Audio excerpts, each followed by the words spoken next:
So we'll be going over the Izumo commentary. Hmm. A few disclaimers about this battle. So for this one, um, if I recall correctly, yeah. I This was my first battle after I think 3 weeks.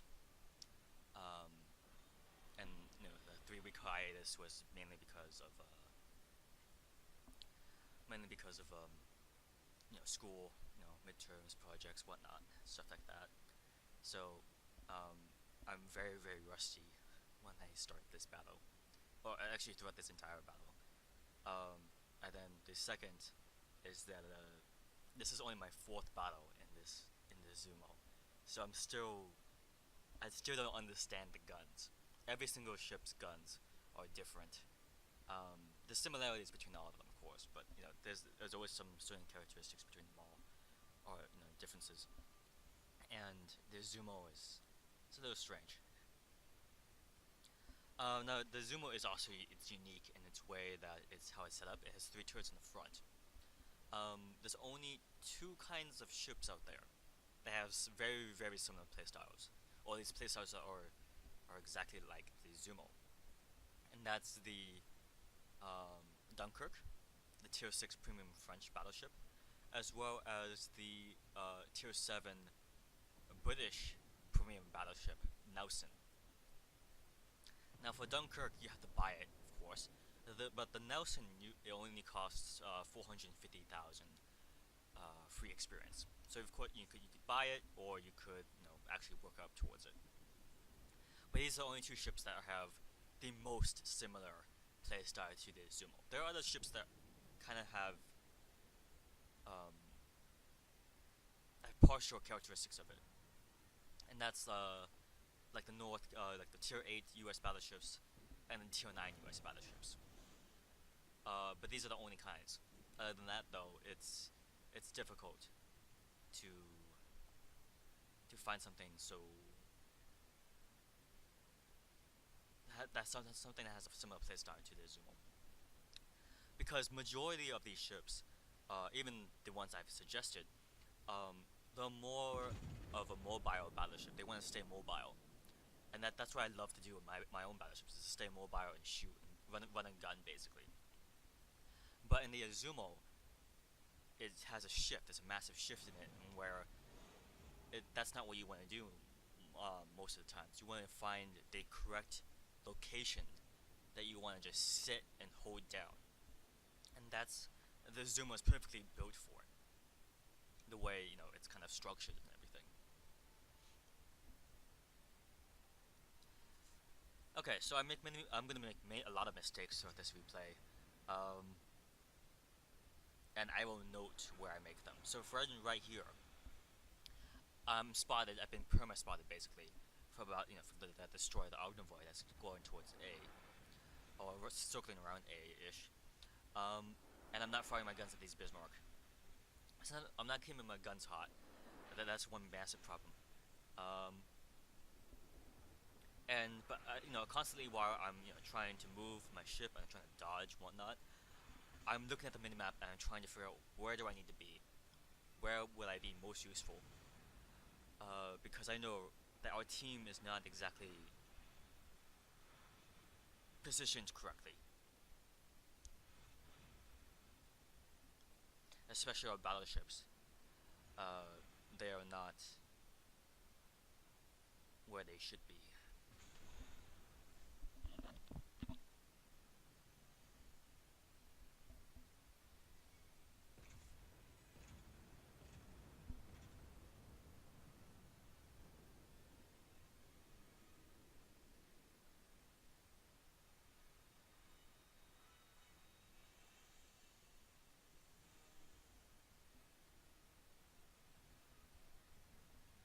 Now I noticed that the enemy are pushing around C, and I'm trying to figure out if they're gonna push into B, or if they're gonna push further south into our carrier. So I have to be here to delay or deny them this push.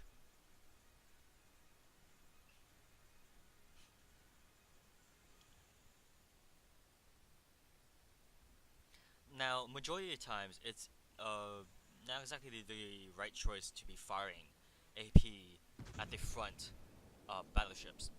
But if you know you have the right distance, you can get the shells to arc and do plunging fire into the decks, which is exactly what happened here.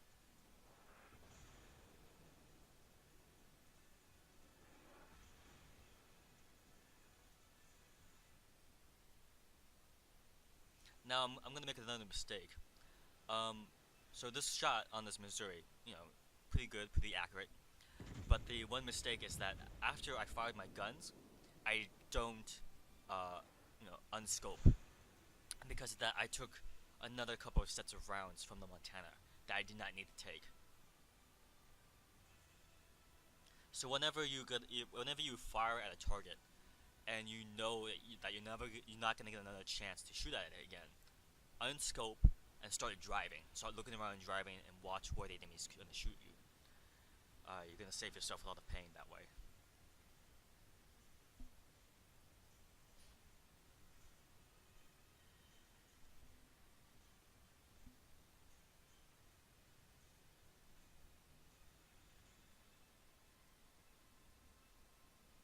Now, there's also another massive mistake that I do, but you're not gonna really see it, and that is I am on voice comms with Mushi and Sabor. The problem though is that um, I've trained myself in such a way is that I don't speak. I don't speak very often, and that's mainly because in the beginning, if you division with me way back in the beginning, I used to blabber, and within after a day of me noticing that, I would shut up because I don't for myself personally as well. I work best in silence. I work well, just focusing on what I need to do, and then just doing it. But that's why I stay silent on the comms, because I want, if other people have information to give, I want to be able to hear that. But I make this massive error, and I constantly do this whenever there's voice comms, is that I see things, and I think other people see it, but really they don't. And then because I stay silent, this information doesn't get passed along. So right now, I thought everyone saw on the minimap that the entire enemy team, we know where the entire enemy team is. The entire enemy team is in B, and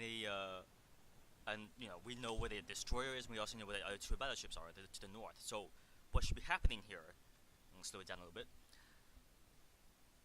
Is that we should have a force be going to C and flanking the enemy from the rear. That's not what's gonna happen. So this is what's the most defining moment right here. I know where I need to be. I need to be right here, the south of B, to delay and deny the enemy. And if they push, I can punish them. But here, this was the moment that tipped me off. That I was questioning.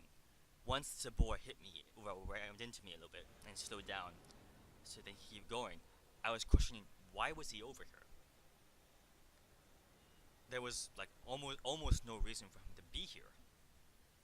Because, he fired torpedoes from the southern tip into the enemy blob. But after that, there's no other reason for him to be here. He should be heading north to sea. The only threat to him would be the carrier. And pretty soon, very soon, we're going to be seeing where those planes are.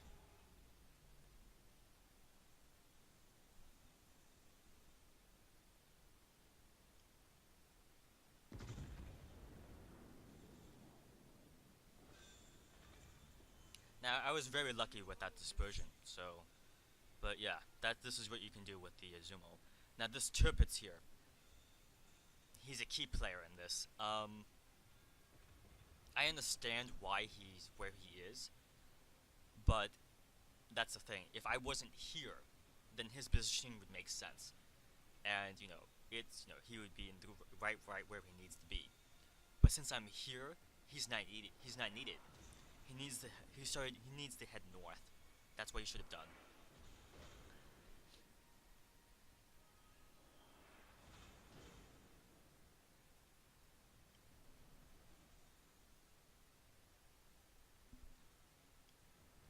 And right now I'm waiting with my guns, and I know that this toggle here is waiting. He has his torpedoes sets ready, so I'm just gonna sit here and wait. And that's why I'm keeping my guns. And also I'm pointing my guns to the left a little bit, so I can get my back turret turned around. You always have to be very, very aware. You gotta keep that back turret turning. Now here I want to do a little trick. I'm gonna fire one of my guns at this Bismarck, do a little bit of damage, and hopefully make this toggle comfortable enough to think, hey, I just fired my guns, go ahead and try and torp me.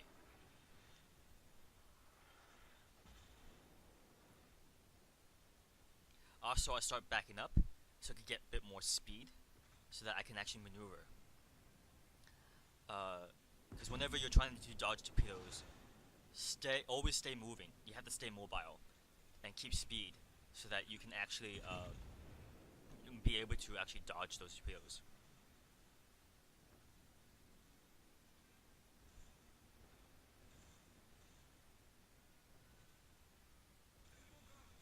Now, I thank our carrier for spotting these torpedoes. Yeah, sure, he was dive bombing, but at the same time he was trying to dive bomb. He was able to he was able to spot these torpedoes for us, so it was very, very good on his part.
Now you may be questioning as to why I'm slowing down. I notice on my mini-map that the Hindenburg is coming back, and I'm trying to guess what he's trying to do. I don't know if he's gonna try and rush me or if he's gonna try and sit back. But I can't push into the cap, which I need to do to at least delay or capture it, hopefully. Because they have double caps, they also have a point advantage right now. Now here I also messed up my shots here. This is constantly a problem. I mean, for like this day's battles, I was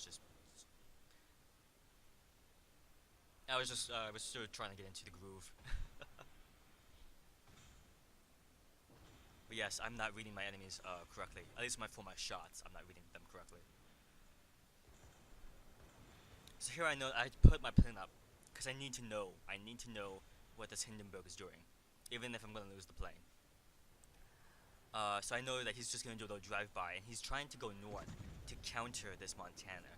And if I was this Hindenburg, I would have fired torpedoes my way to try and get me, if it looks like I'm still going forwards. And of course, I'm still pushing myself forward, but only at 1/4 speed, to make it look like I'm going into the cap. And since it's such a heavy ship, I start backing up, of course, to start slowing down earlier there.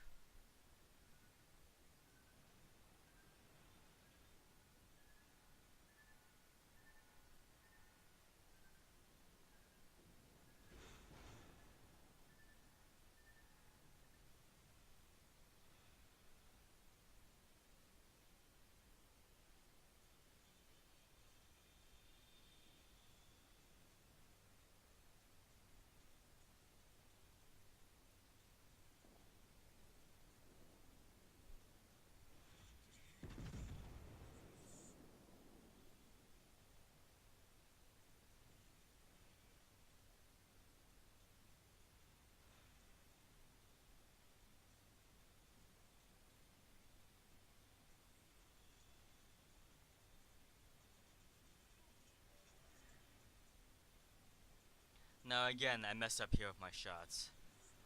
I'm not reading my opponent correctly here.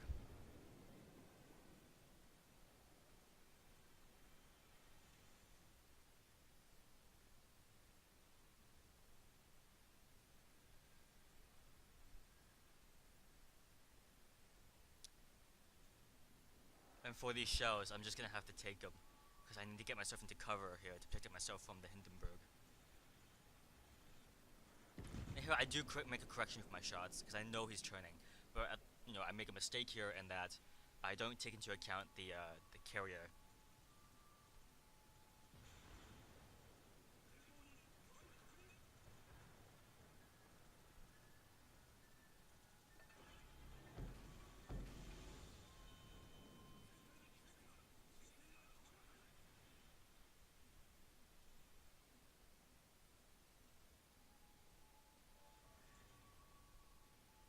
Now here I also notice that Mushi is having a little bit of trouble with this Ogrenvoy. So, gotta make sure we kill this guy.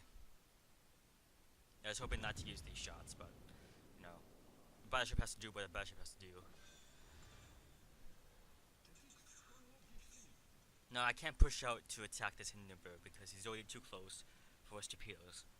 I'm just gonna have to sit here to continue to deny the cap. And for the carrier, he's gonna have 3 strikes on me, so I'm just gonna have to deal with it.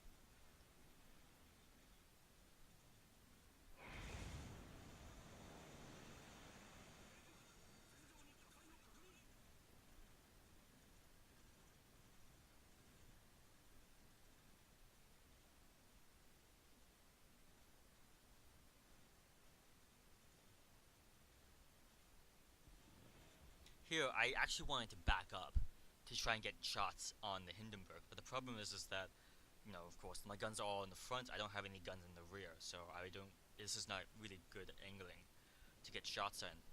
Now here, I don't know if this was the correct call. I see 2 targets of opportunity here. Either I go for the Midway, or I go for the Alabama. But if I go for the Alabama, I may be too close to this mountain here, to this terrain. So I'm gonna have to push out more to get my guns clearance on this mountain. In doing so, of course, since it's a U.S. battleship, it has really good arcs. So of course, if I can hit him, for sure he can hit me. So it was, I don't know, it was very questionable whether or not I should have actually gone for this Alabama or not.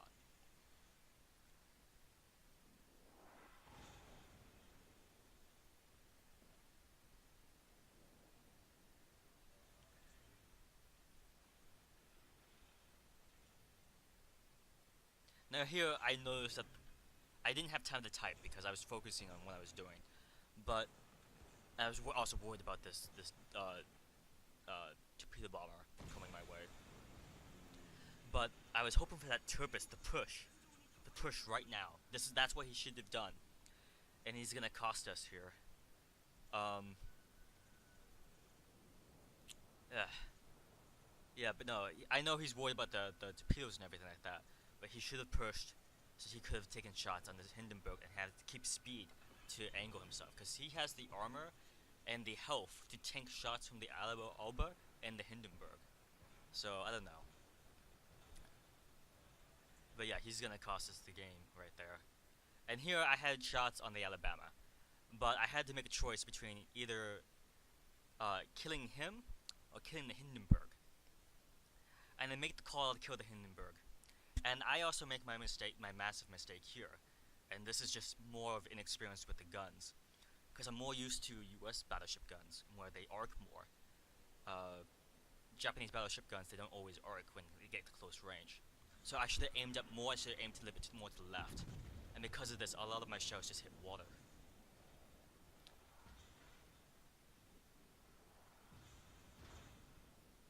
And then here is another thing. Now usually, if we had more time, I would not have done this. I would have started turning to port immediately to dodge the torpedoes that are coming my way. I have to assume they're coming my way. But since I know the torpedoes will not be in range, won't have angle or range on this Hindenburg. My shells are the only ones that have an opportunity to attack this Hindenburg. So I stay here to try and get my back guns, or get my guns back onto target, and of course that's just gonna cost me my life. Also to note, another factor is another my mistakes for not saying anything, for not communicating, was telling Mushi to not to chase the carrier, was to come back to center and help us. But that of course didn't happen. I didn't say anything. I still didn't say anything. I'm still being quiet. And of course our carrier is annoyed with us, and I still gave him compliments at the end.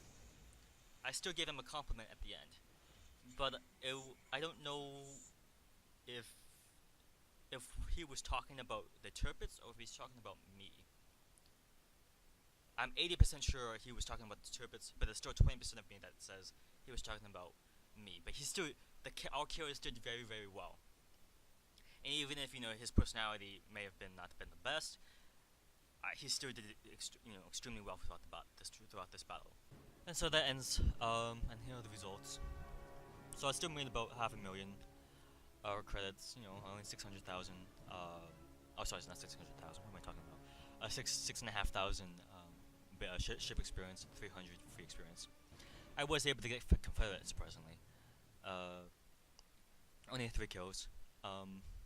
But yeah, just little bits and pieces here. Almost 150,000 damage, total damage. I was able to get top of team. I was actually kind of surprised. But considering I kept positioning my ship correctly, I guess that's what I'm supposed to be.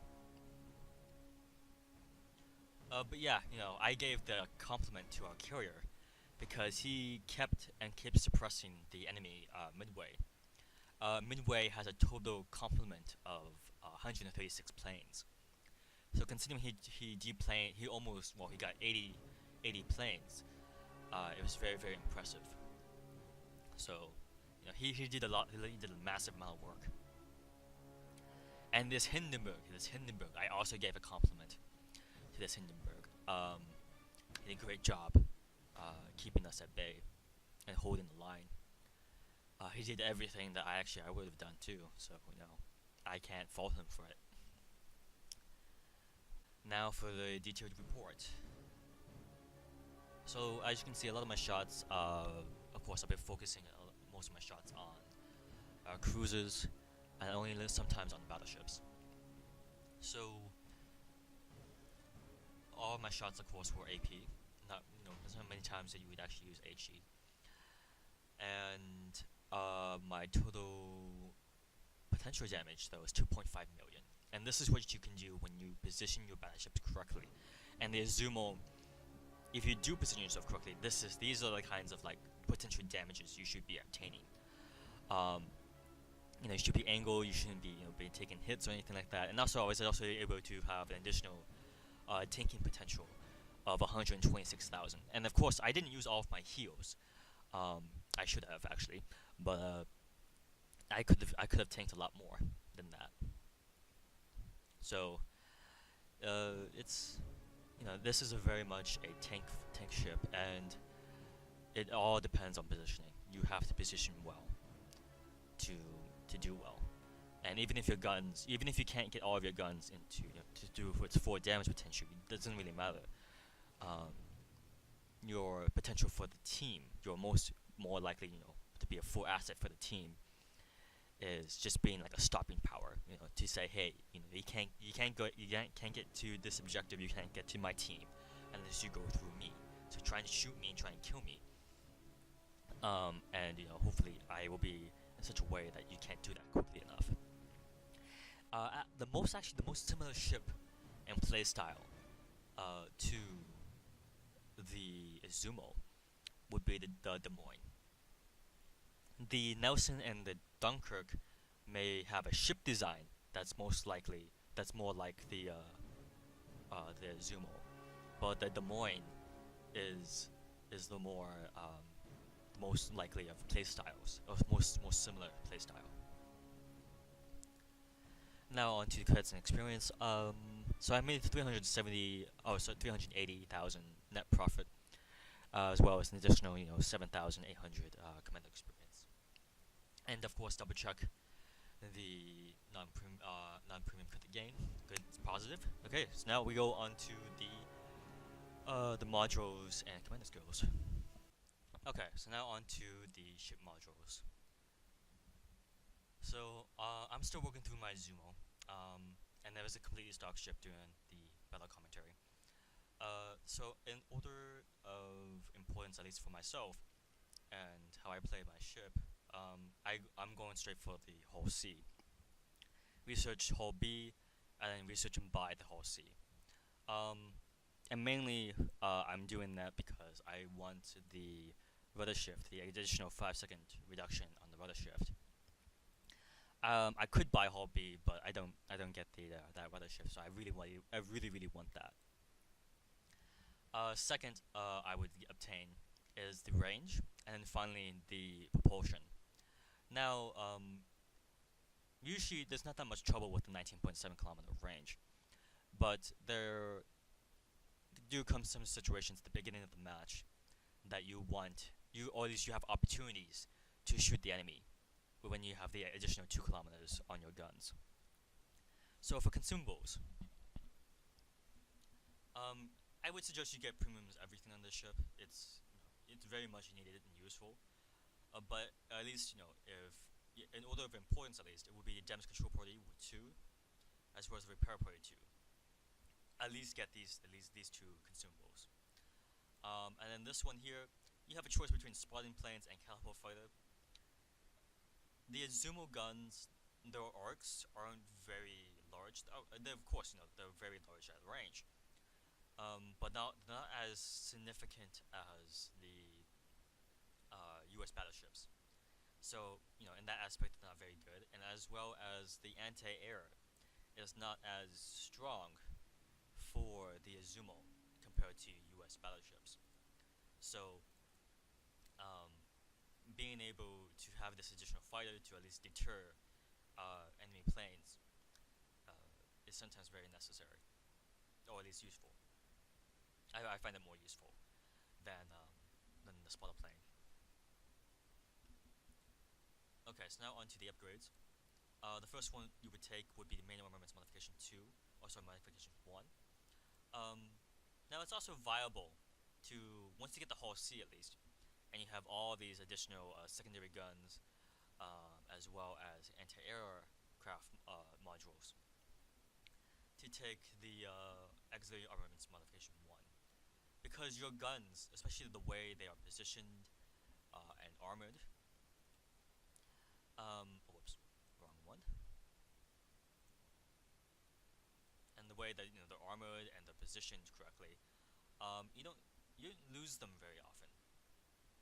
It's very rare to lose these guns. Of course, you lose the second gun the most because of how weirdly it's positioned and it's angling. But these two in the front, it's kind of rare. So it's viable to take the auxiliary armaments modification 1, but only if you have hull B or hull A. Hull B or hull C. So now for the second slot, you take the damage control systems modification 1, and that's because you shouldn't be losing your steering or your rudder. It's very rare. You want to reduce that fire chance or flooding chance. The third slot, you want to take air immune systems modification 1. There are other options, of course. You could take AA armaments modification 2. That's also viable, as well as secondary battlefield modification 2. This is actually one of the few Japanese ships where a secondary build is viable. It's not really suggested, but it's doable. Next, now I know that for a full tank build, you would take damage control systems modification 2. But at least with the flags, since I have a fire flag and everything like that, I don't see the value in having this on my ship. I'd rather have the maneuverability to get myself into position faster and better than be able to tank more damage. But this is in a more competitive build. The damage control system modification 2 is more useful.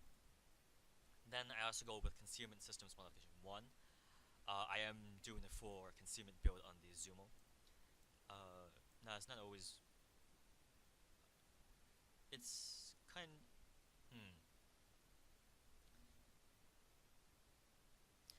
It comes down to a play style, whether or not you see value in being stealthy or not. Because I know for a full stealth build, you can get down to 14.5 kilometer detection. But you could see more value in target acquisition to at least spot the torpedoes more. Yeah, it's very questionable on playstyle. But I see it that I would rather have it so that I can get closer to my enemies and have a chance to go into stealth or to disengage than to always be like basically perma spotted. There's also for the last slot, take the main battlefield modification 3. Get the minus 20% on reload, 26-second reload of the guns rather than 30. And then actually it's not that bad. Your turret traverse speed is only 39 seconds, which is actually really fantastic with the main battlefield modification 3. And this is with expert marksman. Okay, so now we go on to the exterior. And there are a few viable combat flags. So India Yankee for sure, at least to be able to tank those fires. And then the India Delta to increase that heal. And you could go with November Foxtrot, but you don't exactly have that many consumables. And other than that, though, November Echo Zeta 7 for the extra anti-air is okay as well. You could also go with the Mike Yankee Sorks for the extra secondary ranges. But other than that, you don't really want to waste your speed. No, not really. There's nothing else that's really optimal or usable for the combat flags. Other than that, I just go for a couple economic flags. Okay, so now onto the combat skills. Commander skills. So I had a 17-point captain at the time. I only had 16 points though. I only used 16 points. So in order of importance, priority target, expert marksman, superintendent, concealment expert, adrenaline rush, and then finally the fire prevention. And then the last 3 points you would spend it into vigilance. Now this build is a Yamato build. Okay, if you're going on for the Izumo to the Yamato, this is the build you want it for. But considering in that if you want to do a focus only on the Izumo itself, then there is another build that you could do, and you can take out the expert marksman, and you can toss in the preventative maintenance, and as well as toss on the direction center. And doing that, you could actually go for a secondary build, because you lose the main battlefield modifications 1. You lose that that additional health and the preventing the damage to turrets. But with the preventive maintenance, that makes up for it a little bit. So you could then go for a secondary build. I don't know. It's kind of an interesting way to go about it. But then if you take off the expert marksman, the turret traverse goes from 39 seconds to 46, which isn't that bad. It's pretty good. It's very usable, workable for a battleship like the Izumo.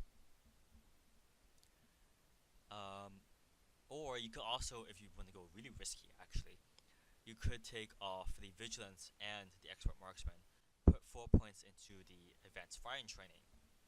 And this is of course if you're going for like more of an anti-air build. Then you take off the vigilance, you take off the expert marksman, you put in 4 points into advanced firing training, and the very last point you toss into the either preventive maintenance or a direction center. I would actually lean towards preventive maintenance, so that you can switch out and increase your secondary and anti-air module health. But yeah.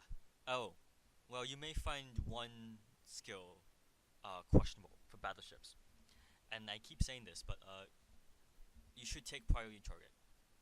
Now, in the beginning, when they did commander changes, and we didn't understand exactly priority target, with being able to use priority target on battleships, of course, we dismissed it. A lot of us we dismissed priority target.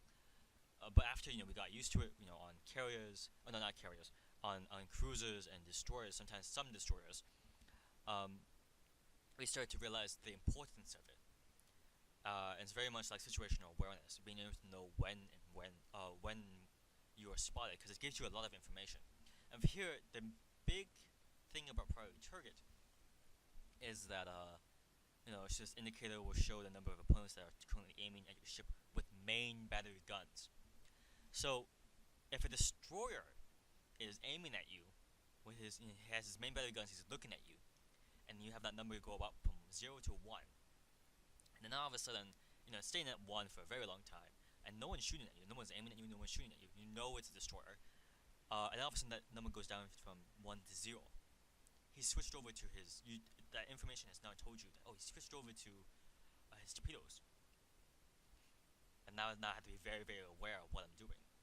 And if the torpedo boat he doesn't understand, or he thinks that you don't have priority target, he'll switch back. He will fire his torpedoes, he will switch back to main battery guns, and that number will go from 0 to 1. And that's a big heads up to say, torpedoes are on my way, I need to start maneuvering.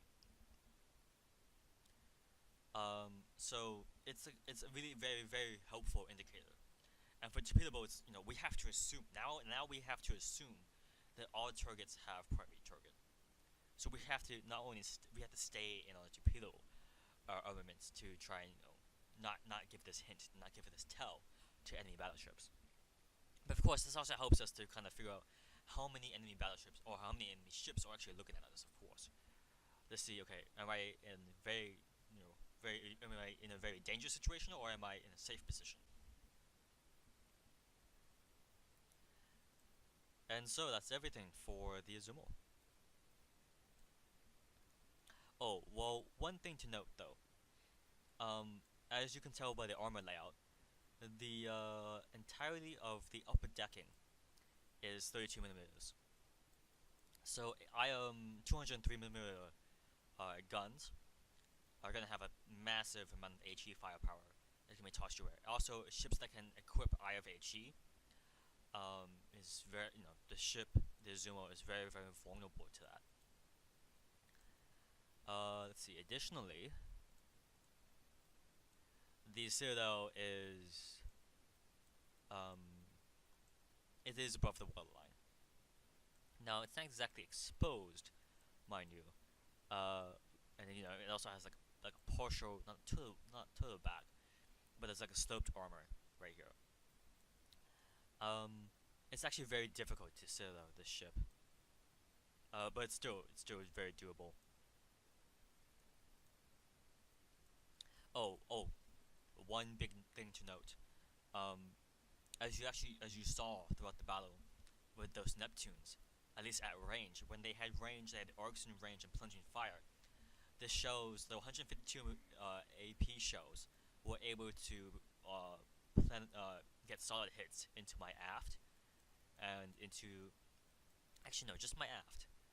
But then again, that's only because they had the arcs to do so. So be very, very careful against Royal Navy cruisers when they are at range.